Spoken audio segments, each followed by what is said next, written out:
Então é muito complicado a gente saber que o sonho do menino foi tirado assim por ganância de uma empresa. É muito complicado. A imagem que eu tenho da Vale hoje é de uma empresa assassina, uma empresa que mata em função do dinheiro e em função do poder. Está no ar Grito dos Atingidos com Frei Gilvander, o programa que acolhe, ecoa e amplia os clamores e as reivindicações justas, legítimas e necessárias de todo o povo atingido pelos crimes socioambientais causados pela mineradora Vale com a cumplicidade do Estado.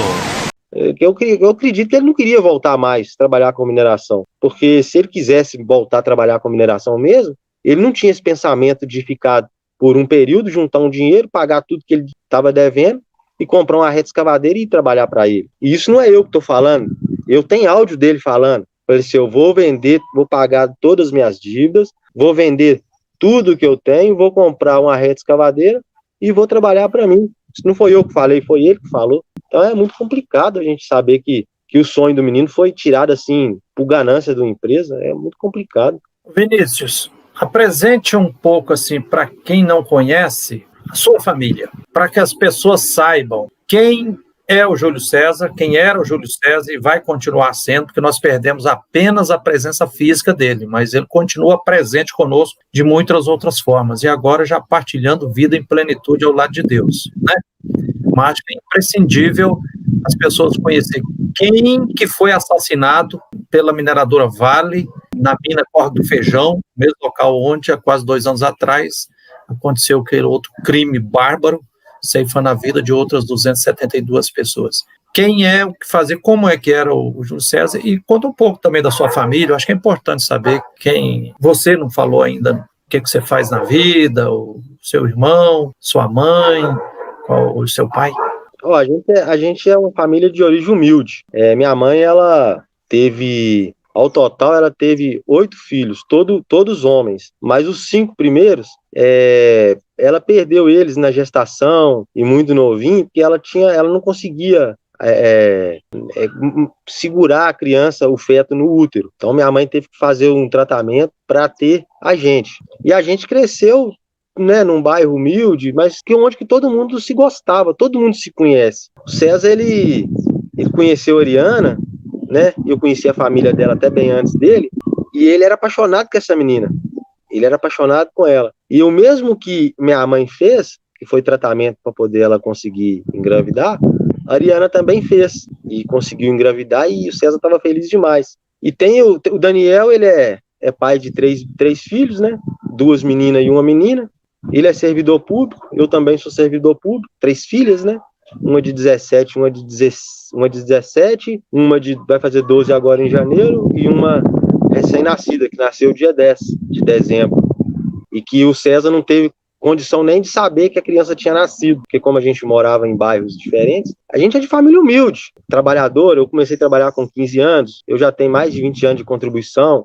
Meu irmão também, César, na luta, trabalhou de motoboy, aprendeu a trabalhar com caminhão, trabalhou entregando material no Kombi. A vida da gente foi sempre trabalhar. E na hora que ele conseguiu um estágio de, né, como eu costumo dizer, que a vida da gente é como se fosse uma montanha. A gente trabalha, sobe a montanha. Na hora que a gente chega no topo, que a gente se estabilizou, agora eu vou aproveitar, eu vou trabalhar menos para poder aproveitar. Quando ele chegou nesse patamar, ele foi assassinado. Então, assim, a família nossa é de origem humilde, mas que a Vale também ela não vai conseguir fazer a nossa família desestruturar por conta disso, não. O César continua vivo com a gente aqui, no meu coração, no coração da minha família, no coração da esposa dele. A filha dele vai saber o pai que ela teve, o pai lutou para poder ter ela, que morreu por ela.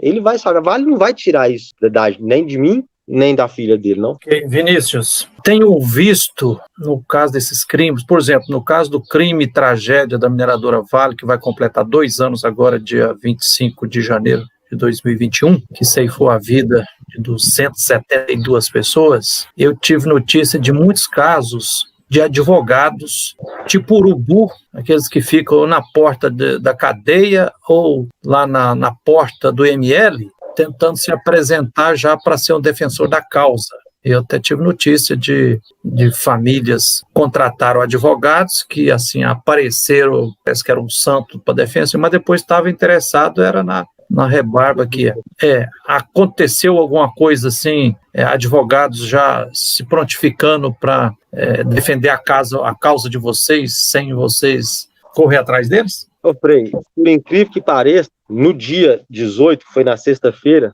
eu saí de casa, mas meu irmão Daniel, a gente saiu de casa por volta de 2 horas da manhã, que é para poder resolver o que tinha que resolver, né, de funerária, cemitério e o reconhecimento do corpo do meu irmão, que ele estava no IML. A gente recebeu ligação que eu achei muito estranha de pessoas se identificando como policiais, falando que era do IML, que precisava de documento, que se meu irmão tinha algum plano funerário e tal, mas até aí tudo bem, a gente acaba que não deu muita atenção, a gente acabou desligando. Mas depois que a gente saiu, eu fiquei acordado, eu tinha trabalhado na quinta-feira, trabalhei 24 horas, trabalhei de quinta para sexta.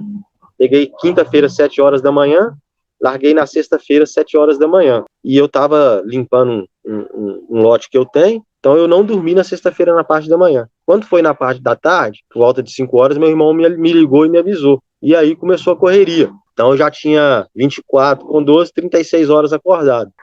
Nós fomos na funerária, fomos no cemitério, no representante do cemitério para ajeitar as coisas. E aí fomos para o IML. No que a gente chegou no IML de BH, a gente foi informado que ele não estaria ali, ele estava no IML de Betim. Fomos para Betim. No que a gente chegou em Betim, infelizmente, eu não consegui pegar o nome desse cidadão, porque eu queria divulgar o nome dele, para todo mundo conhecer, saber quem que é esse cidadão. Esse cidadão, na porta do IML, antes mesmo da gente reconhecer o corpo do meu irmão, esse cidadão se apresentou como advogado, se propondo a entrar com a causa, uma indenização contra a empresa. Porque a gente falou com ele, falou assim, meu amigo, você está sendo muito antiético, sem coração nenhum, porque a gente está aqui para reconhecer o corpo do meu irmão, aqui não tem ninguém pensando em dinheiro, não. Como é que você faz uma coisa dessa, cara? Você na porta do IML, meu irmão tá todo quebrado aqui dentro, e você vem questionar a gente...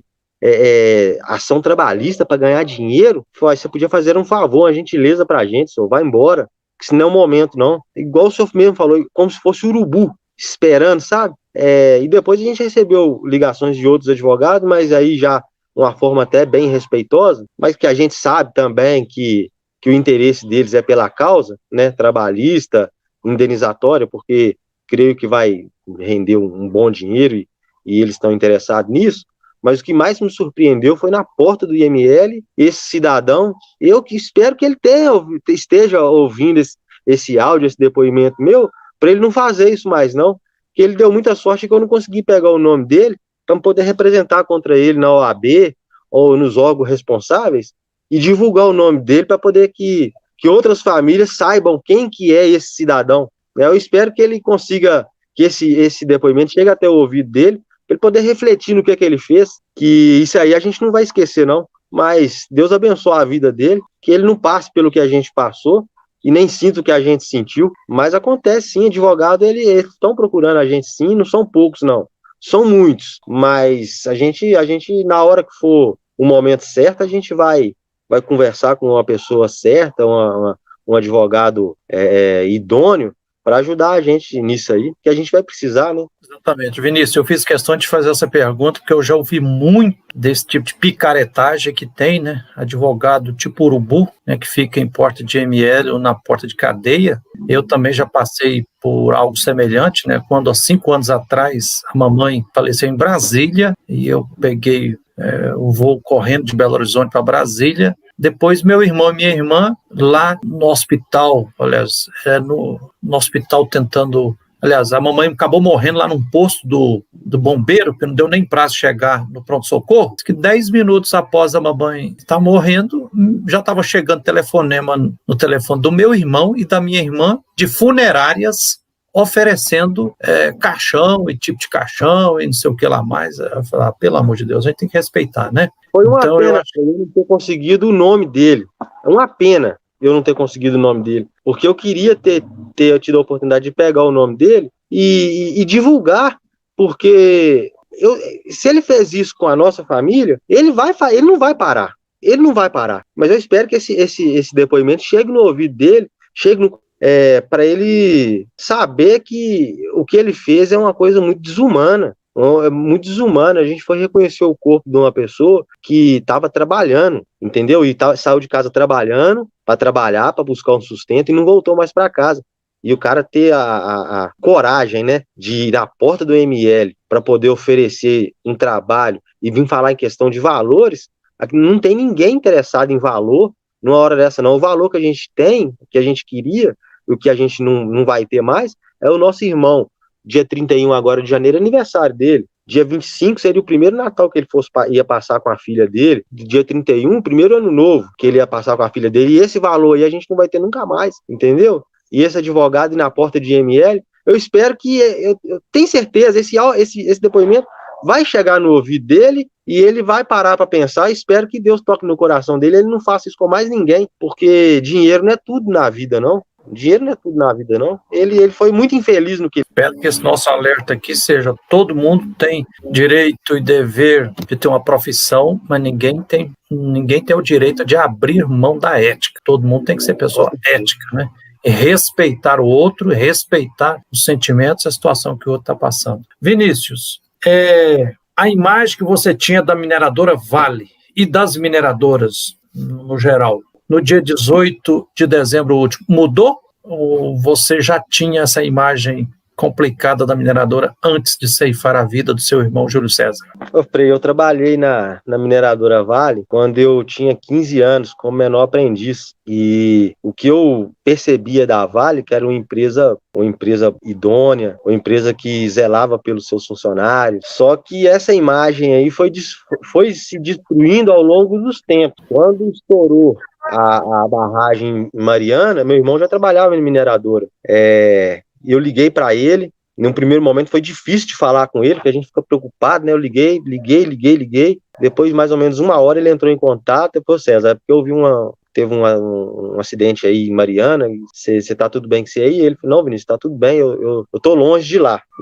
E aí a imagem de mineradora eu já vi que, para mim, naquele momento ali, a imagem que eu tinha 15 anos atrás, quando eu comecei a trabalhar nela, se desfacelou naquele momento. Na segunda, quando estourou a de Brumadinho, eu liguei pro César e rapidinho ele atendeu, até para acalmar a gente. Nessa terceira, como eu não estava acompanhando jornal, não estava acompanhando nada, eu estava num lugar que não tem acesso à internet nem televisão, eu não vi. Quem me ligou foi meu irmão. E aí a imagem que eu tenho da Vale hoje é totalmente diferente da imagem de quando eu tinha 15 anos de idade, que o meu sonho era entrar naquela empresa. Hoje, eu vejo a Vale como uma empresa assassina.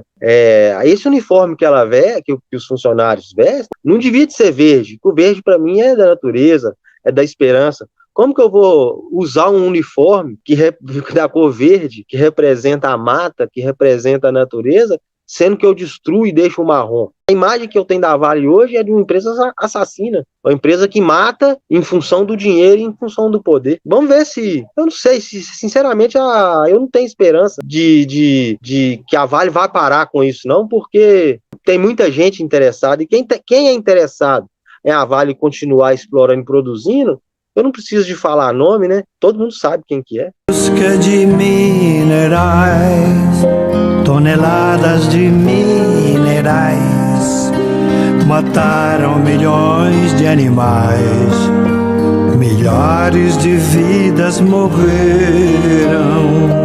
O profeta falou e o meu povo alertou, centenas de vidas morreram. 2 rios morreram e a lama avançou qual dilúvio infernal.